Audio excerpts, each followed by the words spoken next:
a gente, que eu acredito que muitas vezes Deus não faz da mesma forma, mas faz. Estou te segurando, vai! É tudo mentira. O cara não tá com a mão ali. Eu fiz muito disso. Eu achava que ele estava segurando. Ele estava me culpando, agora eu vou fazer exatamente isso. Mas tem, cara, todo mundo faz. Você não precisa exagerar. Mas eu tinha o meu primo, ele uma vez tomou um tombo sério, porque ele estava aprendendo a andar e toda a família queria que ele aprendesse depressa, né? Então eles davam coisa para segurar e diziam assim, se segura nisso aí. E o menino ia segurando às vezes uma gravata, entende? Sozinho, achando que ele estava seguro porque estava segurando na gravata. E aí botava a confiança dele naquilo, aí um dia acabou com um tombo sério. Eu não estou dizendo a você que você faça isso, se sustentando em coisas que não existem, mas se sustente em Deus. Ele vai segurar você, mas você precisa praticar isso. Você precisa praticar, você precisa pôr em prática esse negócio. Precisa saber que vai ter hora que não vai dar certo, você vai cair, levanta e vai de novo. Bom, dito isso, eu quero passar para uma outra coisa, até eu chegar, eu quero pegar ver se hoje eu dou alguns princípios práticos para a gente seguir. Mas o meu medo, gente, é porque a gente está vivendo em dias que a situação está bem complicada, porque a gente está vivendo num momento onde a gente tem um modelo de mundo que diz que o que é interessante numa igreja, o que é interessante num estudo bíblico, é que eu diga para você o que você tem que fazer.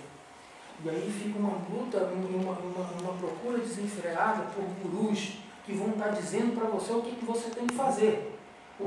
Tintim por tintim, o que você tem que fazer. E isso traz bastante decepção, porque esse modelo não é um modelo bíblico, não é um modelo que Deus apresenta para a gente.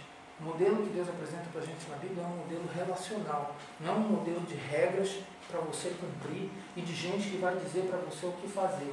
Mesmo porque isso causa dependência. Para o religioso, principalmente se ele quiser provocar dependência e aí manter o emprego dele, o controle dele ad infinito, isso aqui é ótimo. É ótimo.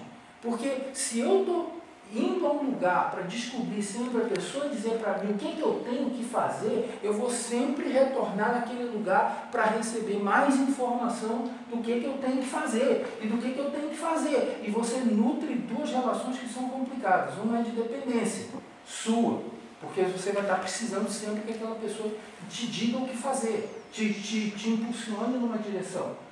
E a outra é que vicia o outro lado também. Que você começa a desenvolver uma autoridade no outro lado que não precisava ter, que é desnecessária, que não faz bem nem para você, nem para ele. E olha, como pastor eu já tive que lidar com muita gente arrebentada por causa disso. Porque achou que o fulano tinha todas as respostas e no dia que chegou um problema maior, onde aquilo foi posto à prova, não funcionou, porque ninguém nesse planeta tem todas as respostas. E aí as pessoas ficam extremamente decepcionadas, extremamente machucadas. Deus tem um modelo diferente. E o modelo que Deus tem é esse aqui, que você vê em Mateus 27, 51. Tá? Isso aqui eu botei só um pedacinho, tá? Mas quando Jesus morreu, e quando ele se torna o caminho da gente para com Deus, e a gente já viu isso de uma forma bem mais elaborada nos outros estudos. Então, de novo, vai lá no blog, dá uma olhadinha, senão eu vou ter que voltar muita coisa aqui. Quando Jesus morreu, ele disse assim, olha, eu cumpri o que tinha que cumprir. Eu restaurei o caminho e a ligação das pessoas com Deus. O véu do santuário se rasgou sozinho, de cima para baixo. Agora, deixa eu dizer uma coisa para vocês, isso não é coincidência. Isso é um símbolo que Deus deixou para a gente sobrenaturalmente. Primeiro, que essa não era uma cortina fácil de rasgar. Ela era trançada com fibra de metal, inclusive de ouro, entende? E era uma cortina muito pesada. Precisavam de vários homens para botar ela no lugar que ela estava. E ela não rasgava com ninguém olhando. Não é porque lavaram com água sanitária várias vezes e ela ficou toda poída e rasgou, não. Rasgou porque Deus rasgou. Esse véu que ele fala aqui do templo, era o véu onde entrava o sacerdote para interceder pelo povo. Tá? E o que isso aqui quer dizer? Quando Deus rasga aquele véu, ele diz assim, agora todo mundo tem acesso. Agora todo mundo pode caminhar com Deus, todo mundo pode receber respostas direto de Deus. Você não precisa de um mediador.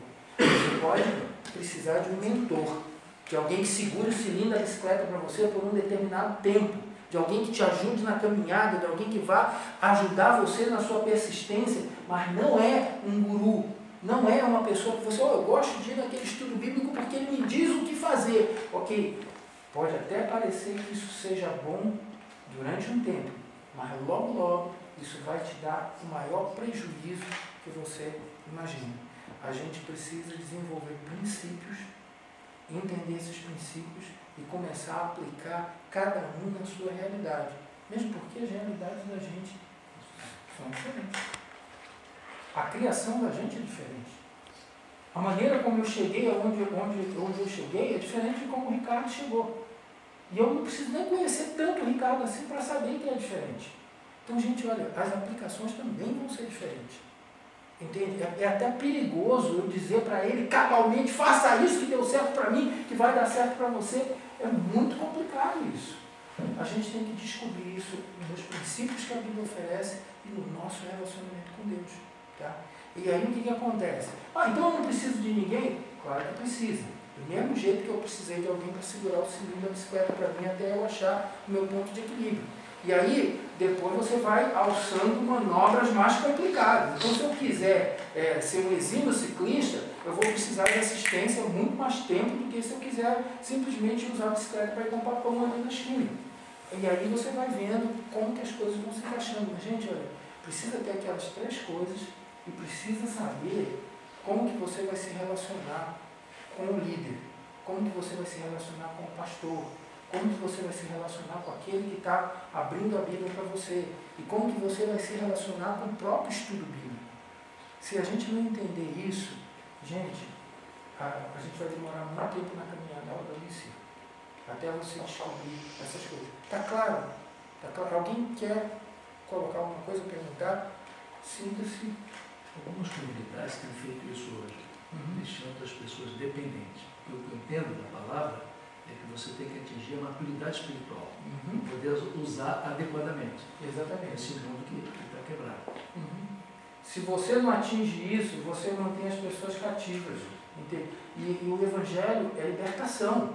Entende? Uma das coisas mais profundas que a Bíblia fala, que a respeito dela mesma, na verdade Jesus falou, vocês vão conhecer a verdade e a verdade vos libertará.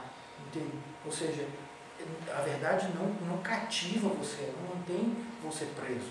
Entende? Agora, lembra de outra coisa, nenhum de nós nunca vai deter em si toda a verdade. Então, qual que é o engajamento que a gente tem? Como a verdade de Deus não cabe num ser humano só, ela é dada para a gente de forma comunitária. Então a gente precisa um do outro, sim, na caminhada. Mas ninguém, nem eu, nem ninguém, tem todas as respostas para te oferecer. Por favor. A gente está vivendo na era da autoajuda. Na era do 20 passos para ser uma mulher feliz. 5 coisas que você precisa saber para ser bem sucedido. Olha, gente, nada disso aí funciona. Isso pode até ser, tem alguns indicadores, mas... São os livros mais vendidos atualmente. Mas é por isso que eu me preocupo com isso. Por causa que o momento que a gente está vivendo em termos de história é um momento que propicia isso aqui, de uma forma sem precedentes. Só que depois, assim, o preço disso vem cobrado muito caro. Tá? Então, por que eu estou dizendo isso? Porque à medida que a gente abre a Bíblia junto, a gente vai fazendo essa caminhada, só tem, assim, a palavra não é guru, tá? Mas só tem um guru aqui, por falta de uma palavra melhor, Jesus. Esse é o único que realmente você pode confiar e se entregar.